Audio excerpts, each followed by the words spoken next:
Question mark. Brym, I will you. Brym. I will literally top you. You have no idea. Well, hello everyone, welcome to another episode of Identity. This is gonna be the last episode of this route for now. Apparently the demo's gonna end soon. You pull yourself up from what has been the most restful sleep you've had in recent memory. It almost makes you forget last night's ordeal. For now though, you're at peace and make the effort of trying not to remind yourself. You check the time, slept a little late, but not by that much. As you prepare for the day, you check outside. The morning sun is crisp and refreshing after nights of storms. You wish you could stay in your suite, but you know there is work to be done.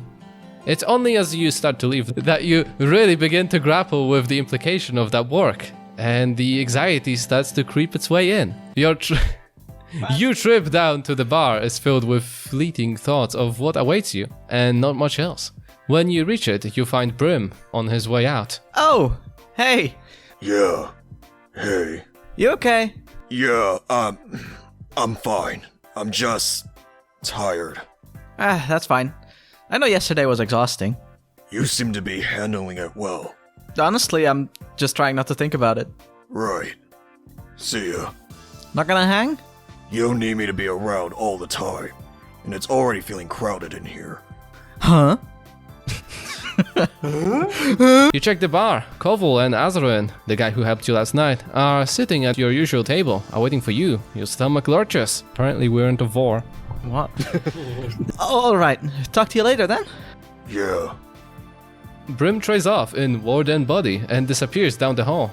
Wow, he must be glum. What even is a f***ing glum? I don't think... Gloomy! He's a big gloomy. Well, better not keep those two waiting.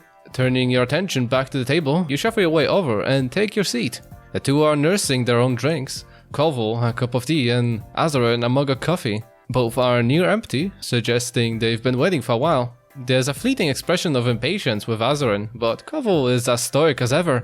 I'm glad you could join us. How are you feeling? Fine, I guess. You forgot last night too? Koval gives Azarin a sharp glance, and he softens up. No, it's just all a bit surreal, like a bad dream. I can assure you the whole fiasco did happen. Forgive my friend here. Neither of us got much sleep last night. It's fine. I'm low on my quota for being bullied in the morning anyways. Look. This is a big deal, and now I'm tasked with having to deal with the consequences. So we need you to be serious here. I am. What do you need from me? That's what I'd like to know. Koval? Right.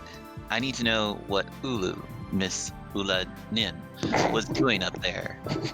With you and with my suite. But the police have the place locked up. Even I'm not allowed in there. Azarin grunts. You think they've come through the place already? Oh, fat chance. I doubt CSI couldn't even be bothered to come out here. And if they did, they probably just looked at it and said, yep, a crime happened. And stole your best wine. I thought we were being serious here. I am. I want you to work with Mr. Albright. What? You know I work alone. You could use a second pair of hands. And anyways, it might help jog his memory. God damn it. It doesn't matter anyways. He said we can't get to it, especially if the guy guarding it knows.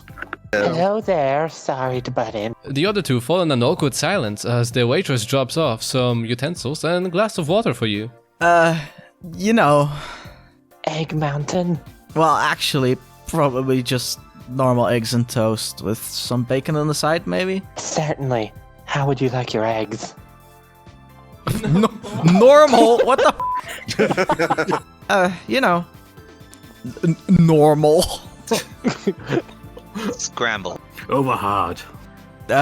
Scrambled is fine. Alright, and how would you like...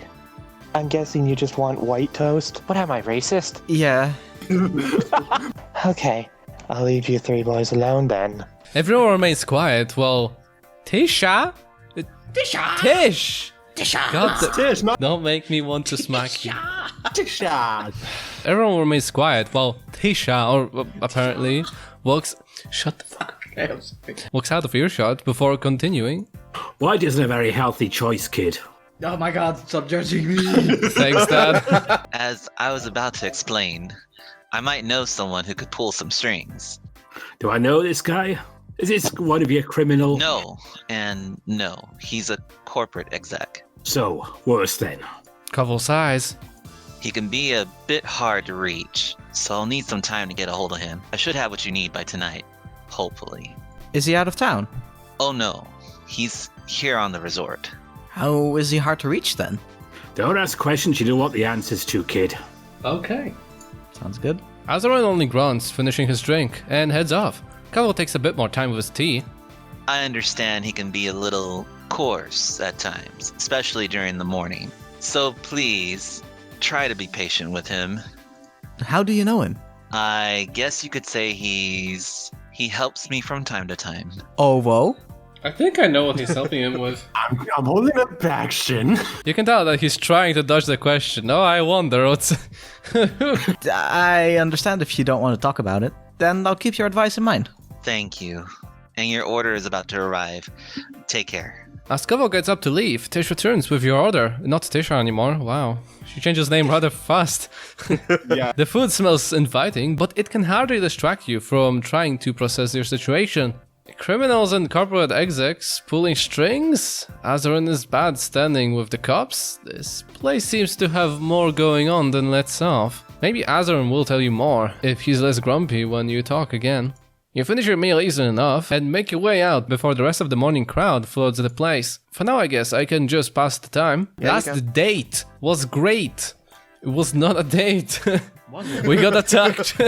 But I recall Brym appearing upset about it at the end. I should probably check in on him. Go. Yay. You call Brym. You get a dial tone. You wait. ... He doesn't pick up. Exclamation mark, question mark. What the? Did he hang up? You call again, but this time the line is out of service. Did his battery die? Maybe I should go up and check on his suite. You start heading for the elevator. Elevator. Yeah. You start heading for the elevator and try texting Brym. You there? Question mark. It's a few minutes of waiting in the lift, which appears to be taking longer than normal. Then you get a reply. Don't call me. What's going on? I'm leaving. I have no reason to be here. Nanny?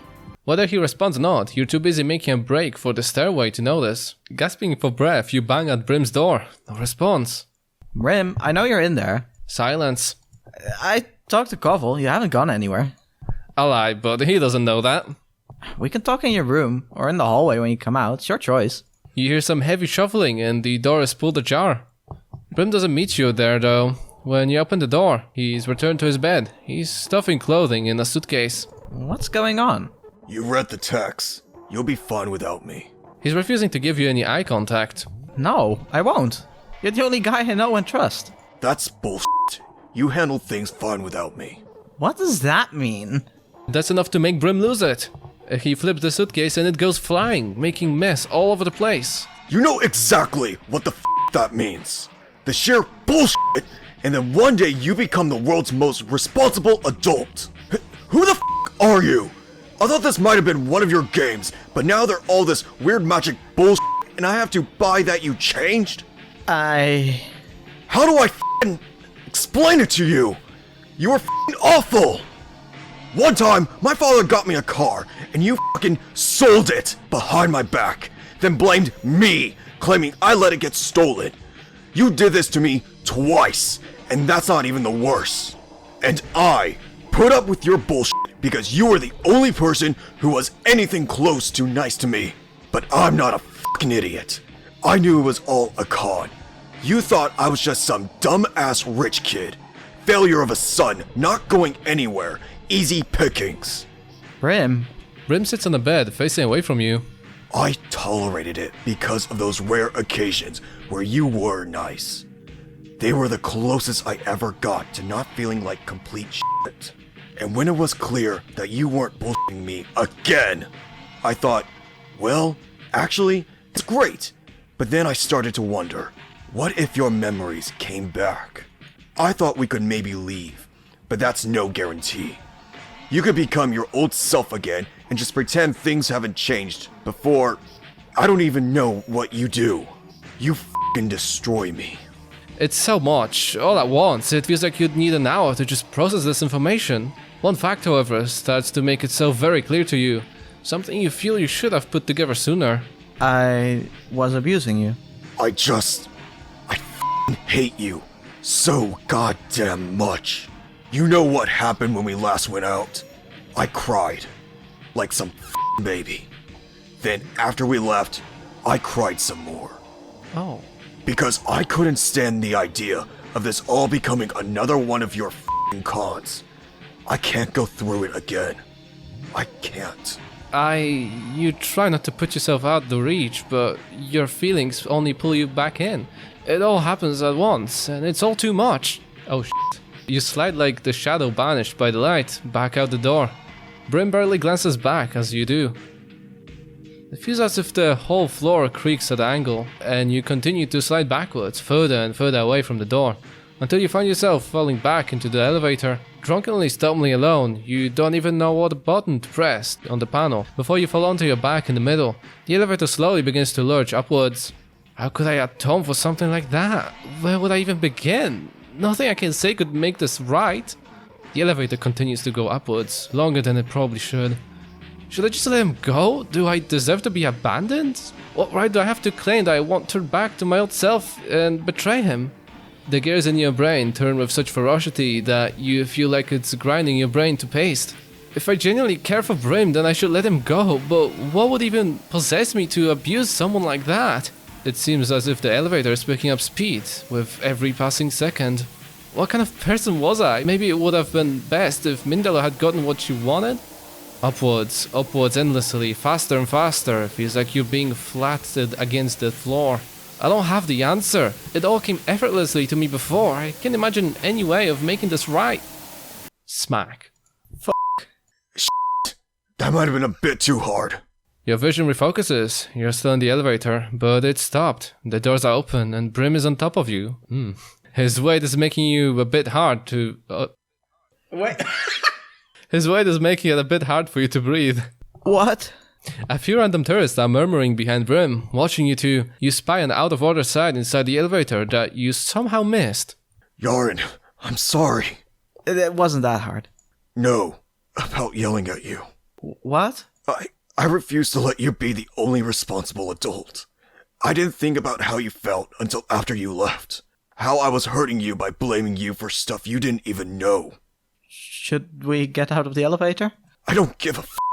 If you really don't remember anything, and if you're being genuinely nice to me, you don't deserve any of that bullshit. If you can forgive me. Brym, all your feelings were totally reasonable. I failed you as a friend, and I had that coming whether I remember it or not. I trust your judgment. If you feel like leaving is in your best interest. F*** that!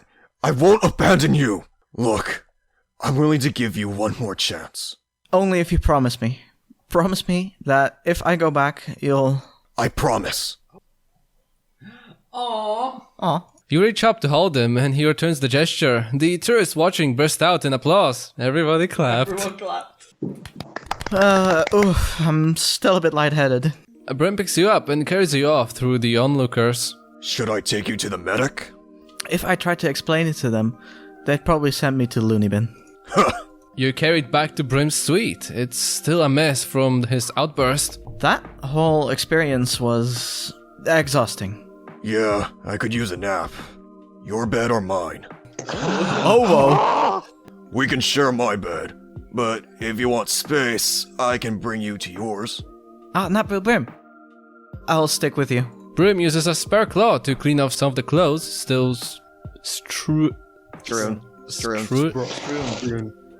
How is that strewn? Strewn. That's stren. It's Strewn. Let us go it slowly for Shin, okay? God damn it. Still scattered all over his bed before he sets you down on it, then proceeds to take off his shirt before he crawls next to you. What? Not about to wrinkle all my clothes. You can take yours off if you want. Okay. I mean, I'm fine. Brym wraps his arm around you. You can feel his warmth radiating off of him. His soft hide presses against you. Wolfey comes out. It's okay. I'm actually gonna scream like. Hey, Brym. What? Can you tell me a story? What? No, I mean from before. Were there any times where I wasn't shit to you? If I don't ever get my memory back, then you can choose what we can keep. Well, one time, there was a lecture. A real self-important asshole. Don't even remember from what course it was. Guy like leaning on his office chair, so you can guess what you did. Remove a screw or something? Nope. You covered it in glue and bolted it to the floor. They had to call the fire department. What happened? What? Holy Yeah. He had it coming, and it was really funny. That's the thing. Sometimes you have great targets, but other times, you target anyone for any reason. It's okay. Yeah. Another time, you... drift off. After a while, Brym's voice fades into the background and you lose yourself to sleep. Oh god, that's so cute. Hey guys, so this is about the end of the current Identity Brym demo route. There is one more scene where you condone an investigation with Azuren, but that's just mostly backstory and like what Mindalu actually did to you and like how that actually happened, with like a wholesome moment or two. There's also a scene with a guy in a full latex suit, so... In this playthrough, we skipped over a lot of content of the game, so if you're interested in the actual story of Identity and like, you know, the full thing, go check out Identity's itch page. The current demo is available on Windows, Mac, Linux, and Android. I still know you're watching this on Android. Guess some things never change. I've been in contact with some of the Identity guys, and they could really use your support, which you could either show financially on their Patreon, or simply by playing their game and leaving feedback. If you have questions about Identity, or like a message to the Identity team, be sure to leave it down below in the comments. I'll make sure the team will see it and reply to it as best they can. I'd also like to thank everyone who joined in these sessions. I couldn't do these videos without you. I leave the people's channels in the description below, so go check them out if you're interested. We'll of course be playing more Identity when the Brym update comes out. One of those updates is actually in the works already. I mean, look at this. Ain't it beautiful? Yeah, me looking fine. I'll also upload the investigation scene, or at least as much as we recorded, when the update hits, so that you guys are up to date on what actually happened with the whole, you know, Mindalu fiasco. So that's it for me for now. Tune in next Saturday. We're going to be playing Limits VN, the updated. Hell yes, I'm so excited to play that game. So see you guys later. Bye.